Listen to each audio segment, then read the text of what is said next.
Sir అందరికీ నమస్కారం అండి. గౌరవ జగన్మోహన్ రెడ్డి గారు మాజీ ముఖ్యమంత్రి, ఈనాడు పులివెందల శాసనసభ్యుడు. ఆయన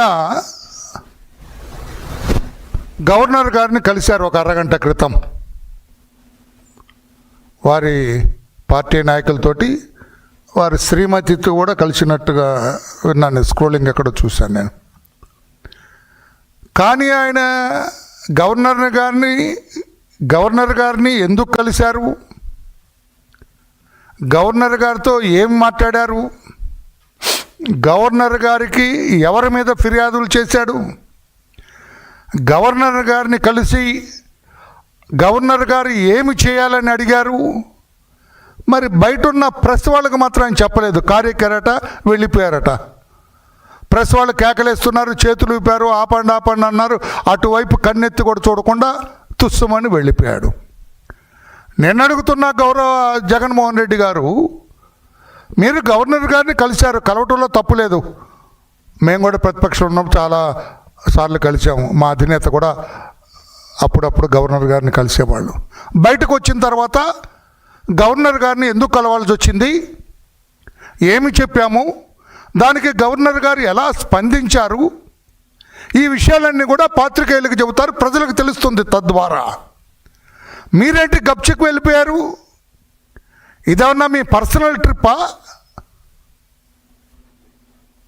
మాజీ ముఖ్యమంత్రిగా, శాసనసభ్యుడిగా, ఒక పార్టీ అధ్యక్షుడిగా అఫీషియల్ ట్రిప్పా?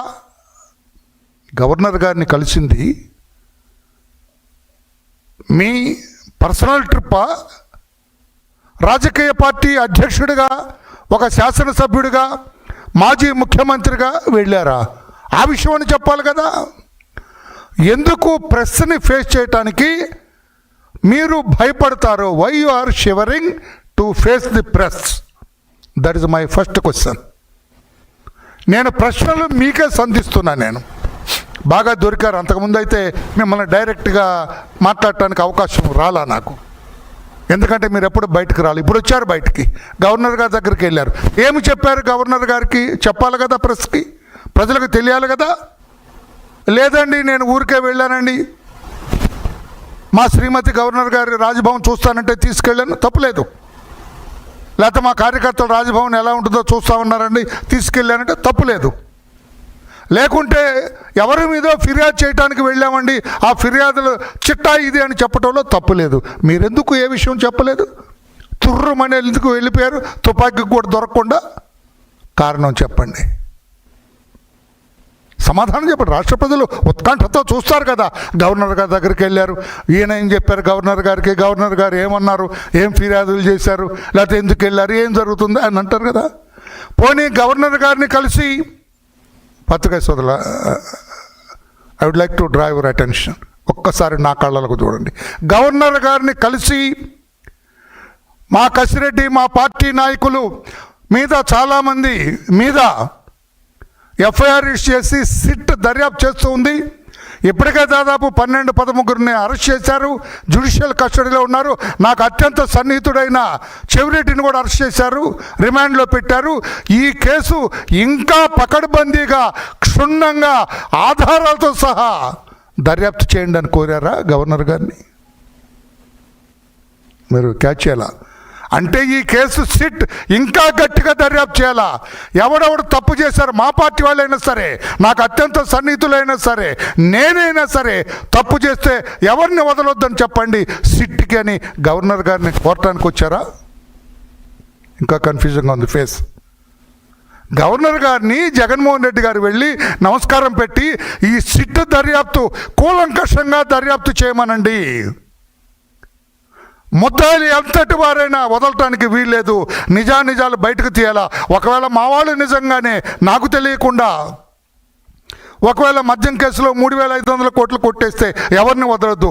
ఒకవేళ నా దగ్గరికి ఏదో రాస్తున్నారుగా, ఏదో చీఫ్ బాస్ అని రాస్తున్నారుగా, ఆ బిగ్ బాస్, ఒక బిగ్ బాస్ నేనే అయితే నన్ను కూడా వదలొద్దు, చట్టం ప్రకారం యాక్షన్ తీసుకోమని కోరారా? లేకపోతే మా వాళ్ళు శుద్ధపూసలండి, ఎవరు అసలు సారా వాసన కూడా చూడరండి, ఒక్కొక్కడికి ఒక్క పాస్పోర్ట్ తప్ప 2-3 పాస్పోర్ట్లు లేవండి. ఒక్కడు కూడా దుబాయ్కి ఎవడు వెళ్ళలేదండి. ఎప్పుడు ఒక్కడు కూడా దుబాయ్లో నోట్ల కట్ల మీద పడుకోలేదండి. ఒక్కడు కూడా మాకు ఒక్క డెన్న కూడా లేదండి అని ఏమని చెప్పారా? ఏదో చెప్పాలి కదన్నా జగనన్న. చెప్పకుండా మీ దాన్ని మీరు వెళ్ళిపోతే ఏమనుకోవాలి? పాప పాత్రికేయులు ఏమి రాసుకోవాలి? చెప్పలేదు. నేను అంటున్నాను, నేను జగన్మోహన్ రెడ్డి గారు, పీకల దాకా కూరుకుపోయింది మీ పార్టీ. మద్యం కుంభకోణంలో మీ పార్టీ పీకల దాకా కూరుకుపోయింది. Everybody knows. రాష్ట్ర ప్రజలందరికీ, దేశ ప్రజలందరికీ కూడా తెలిసిపోయింది. ఒక్క 100 కోట్ల లిక్కర్ స్కామ్కే కేజ్రీవాల్ ప్రభుత్వం కొట్టుకుపోయింది. అల్లల్లాడిపోతున్నాడు ఇప్పుడు కూడా అతను, మళ్ళా టు రీగైన్ హిజ్ ఇమేజ్. అటువంటిది 3,500 కోట్లు. నిన్న ఇక్కడ పేపర్లు చూసా, even it will be more అని, ఇంకా ఎక్కువ ఉండొచ్చు అని చెప్పి కొట్టేశారని చెప్పి సాక్ష్యాలతో సహా నోట్ల కట్టలు ఎక్కడికి వెళ్ళినాయి, ఏమైనాయి అన్నీ చెప్పి కూడా దొంగ పాస్పోర్ట్లతో వెళ్ళినారు సార్ మీ కసిరెడ్డి. మీకు తెలుసా? జగన్మోహన్ రెడ్డి గారు పేరు మార్చుకొని వెళ్ళినాడు సార్. అక్కడే కదా దొరికాడు అతను ఎయిర్పోర్ట్లో. ఒక క్షణం ఆలస్యం అయితే చెవిరెడ్డి కూడా దొరికేవాడు కాదు. సిట్ దర్యాప్తు చేస్తుంది. నేను ఆ కేసులోకి వెళ్ళట్లేదు, ఇక అంతకంటే ఎక్కువ వెళ్ళను నేను. ఆ case SIT, it will take, law will take its own course. SIT దర్యాప్తు జరుగుతుంది, చట్టం తన పని తాను చేసుకుంటూ పోతుంది. అది అంతవరకు. రెండో విషయం అడుగుతున్నాను జగన్మోహన్ రెడ్డి గారు, మీరు ముఖ్యమంత్రిగా ఉన్నారు. మీరు ముఖ్యమంత్రిగా ఉన్నప్పుడు జే బ్రాండ్ల మద్యంలో విషపూరితమైన పదార్థాలు ఉన్నాయని చెన్నైలోని SGS ల్యాబ్ నిర్ధారించింది. SGS అనే ల్యాబ్ మీరు సరఫరా చేసిన మద్యంలో విష పదార్థాలు ఉన్నాయని చెప్పి నిర్ధారించింది. నిజమా కాదా? సో డ్యూరింగ్ యువర్ రెజ్యూమ్, మీరు 5 సంవత్సరాలు ముఖ్యమంత్రిగా ఉన్నప్పుడు విష పదార్థాలు, spurious liquor has been sold during your resume. నిజమేనా?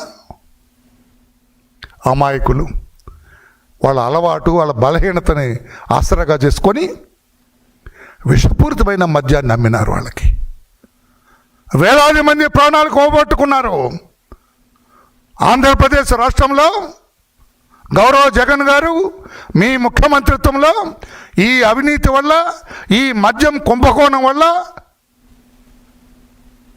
ఈ జే బ్రాండ్స్ స్పూరియస్ లిక్కర్ వల్ల వేలాది మంది తెలుగు మహిళల పుస్తలు తెగి మంటల్లో కాగిపోయినాయి. మీకు తెలుసా? వేలాది మంది ఈ మద్యం త్రాగి చనిపోయినారు. మీకు తెలుసా? Are you not responsible for all these things?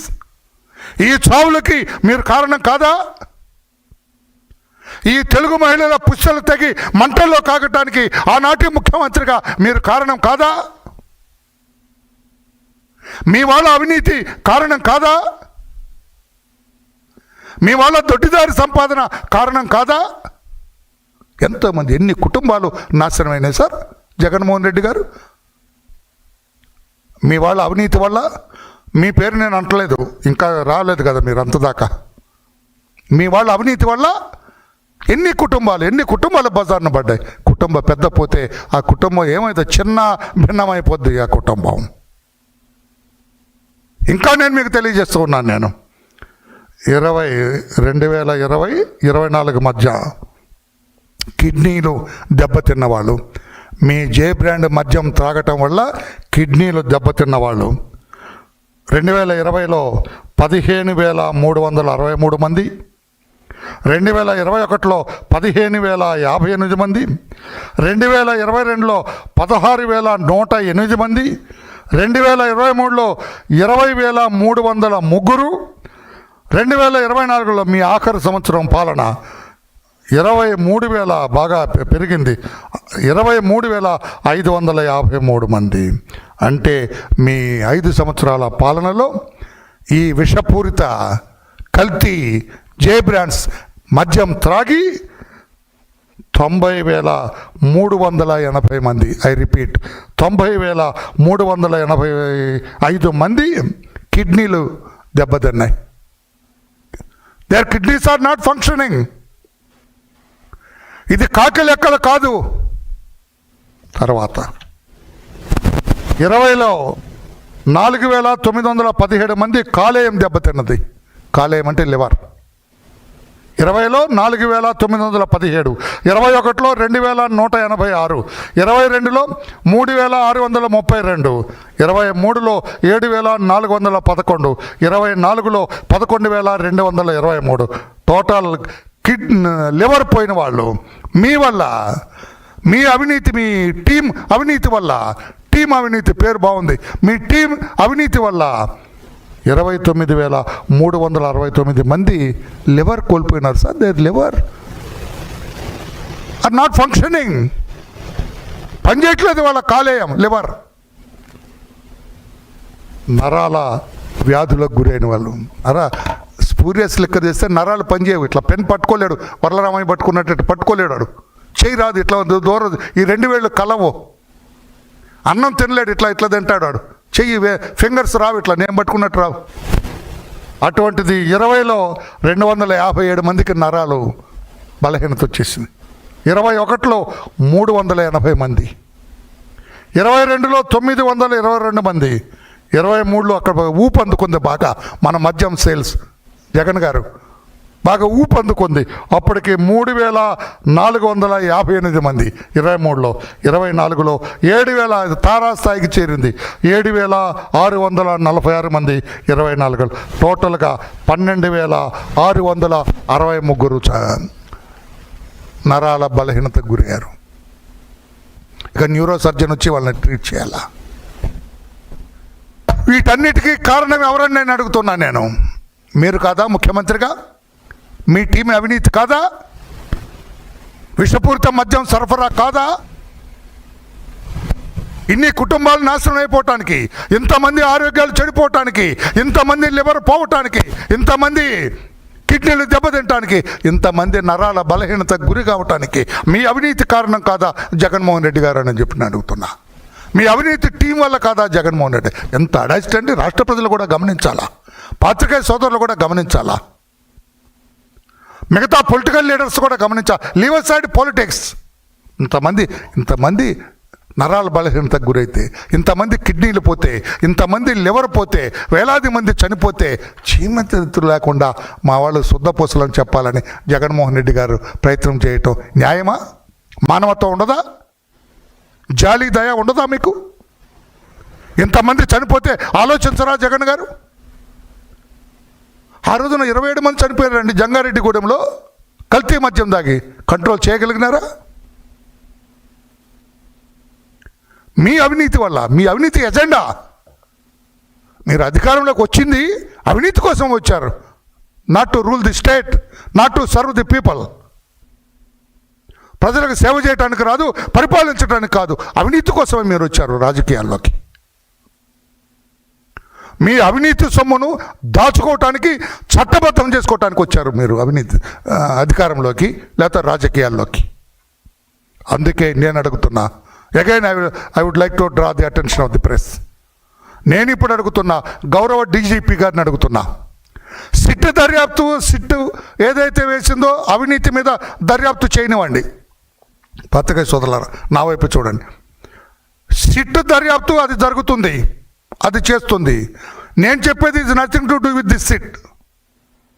డీజీపీగా మీరు ఇంతమంది చావులు, ఇంతమంది కిడ్నీలు పోగొట్టుకోవటం, ఇంతమంది కాలేయం దెబ్బతింటాం, ఇంతమంది నరాల బలహీనత, వీటన్నిటికీ కారణం జగన్మోహన్ రెడ్డి గారి అవినీతి, జగన్మోహన్ రెడ్డి గారి అసమర్థ పరిపాలన, వాళ్ళ దురుద్దేశం కారణం కనుక వీళ్ళు పరోక్షంగా కానీ ప్రత్యక్షంగా కానీ ఇంతమంది మరణాలకు వీళ్ళు కారణమయ్యారు. వాళ్ళకి తెలుసు కల్తీ మద్యం తాగితే చస్తారని తెలియదండి. Direct question I'm asking respected Jagan గారు, మాజీ ముఖ్యమంత్రి వర్య. కల్తీ మద్యం తాగితే చస్తారని మీకు తెలీదు? కల్తీ మద్యం తాగితే లివర్ పోతుందని మీకు తెలీదు? కల్తీ మద్యం తాగితే కిడ్నీలు పోతాయని మీకు తెలీదు? కల్తీ మద్యం తాగితే నరాల బలహీనత వస్తుందని మీకు తెలీదు? ఆ చెవిరెడ్డి ఎవరో చెప్పాడు మొన్న ఎక్కడో విన్నాను నేను, కోర్టులో ఎక్కడో, మా బంధువులు ఇద్దరు తాగి తాగి తాగి చచ్చిపోయారండి అని. ఇటువంటివి తాగితే చచ్చిపోతారండి? ఇది తెలీదా మీకు? తెలిసి కూడా వాళ్ళ చావుకు కారణమయ్యారు కనుక డీజీపీ గారు get a separate case be registered. Jaganmohan Reddy ఈ టీం మీద ఎవరైతే స్పూరియస్ మద్యం, కల్తీ మద్యం, విషపూరిత మద్యాన్ని ప్రజలకు సరఫరా చేశారో, ఆ వినియోగదారులకు సరఫరా చేశారో, వాళ్ళ చావుకు కారణమయ్యారో, వాళ్ళ లివర్లు పోవటానికి కారణమయ్యారో, కిడ్నీలు పోవటానికి కారణమయ్యారో, నరాల బలహీనతకు కారణమయ్యారో, వాళ్ళందరి మీద సపరేట్ కేసు రిజిస్టర్ చేయండి. It is a criminal offence. చట్టం కాస్తా కూస్తో తెలిసిన వాడుగా నేను చెబుతున్నాను, గౌరవ డీజీపీ గారు, మీకు తెలుసు, మీ లీగల్ టీంకి తెలుసు, this is nothing but A criminal offence. ఈ కల్తీ మద్యం, విషపూరిత మద్యం సరఫరా చేయటం వల్ల మనిషి చస్తాడు, రుగ్మతలకు గురవుతాడని తెలిసి కూడా మద్యాన్ని సరఫరా చేశారు కనుక 5 సంవత్సరాలు. This is an offence under culpable homicide, not amount to murder. ఇది హత్య లాంటిదే. వాళ్ళ ప్రాణాలు పోయినాయి, హత్య కాకపోవచ్చు, కానీ వాళ్ళ చావుకు వీళ్ళే కారణం. Culpable homicide, not amount to murder.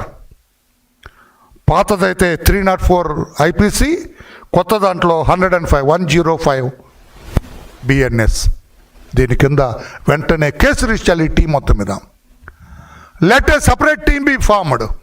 మేము అడుగుతున్నాం, ప్రజల్లో ఒకటిగా నేను అడుగుతున్నాను, నేను దర్యాప్తు చేయించండి జగన్మోహన్ రెడ్డి గారి మీద. ఆ ముఖ్యమంత్రిగా ఆయన ఉన్నాడు కనుక ఆయన ఈ అవినీతి టీం ఏదైతే సిట్ నేమ్ చేస్తుందో, 39-40 మంది వచ్చారు, ఇంకా వస్తారు చాలామంది. ఇదేం కేసు ఆషామాషిగా పోయే కేసు కాదు ఇది. మొన్న ఎవరో అమెరికా నుంచి కూడా నాకు ఫోన్ చేసి అడుగుతున్నారు, ఎవరు ఏంటండి ఇంత కొట్టేశారా అని. ఆ కేసులోకి నేను వెళ్ళట్లేదు. ఈ కేసు రిజిస్టర్ చేయాలి, culpable homicide, not amount to murder. దర్యాప్తు చేయాలి, బాధ్యుల మీద చర్యలు తీసుకోవాలి.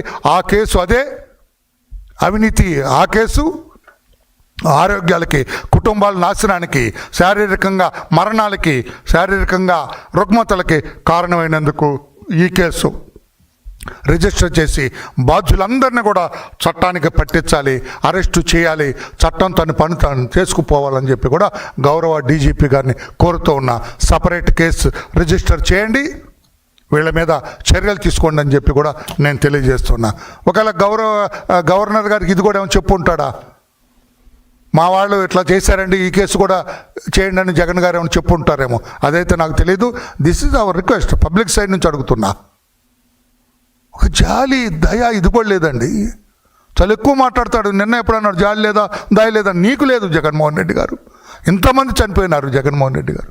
అందుకే కేసు రిజిస్టర్ చేసి దర్యాప్తు చేయాలని చెప్పి కూడా నేను గౌరవ డీజీపీ గారిని అడుగుతున్నాను. నేను తర్వాత చనిపోయిన వాళ్ళందరికీ, దీనికి ఎవరైతే రుగ్మతలకు గురయ్యారో, కిడ్నీలు పోయినాయి, లివర్ పోయింది, నరాల బలహీనత వచ్చిందో, చనిపోయారో, వాళ్ళందరికి కూడా వీళ్ళ దగ్గర నుంచి అవినీతి ఆస్తులు కొల్లగొట్టారు కదా, రికవర్ చేసి వాళ్ళకి ఇవ్వాలని చెప్పి కూడా నేను కోరుతున్నా. Thank you everybody.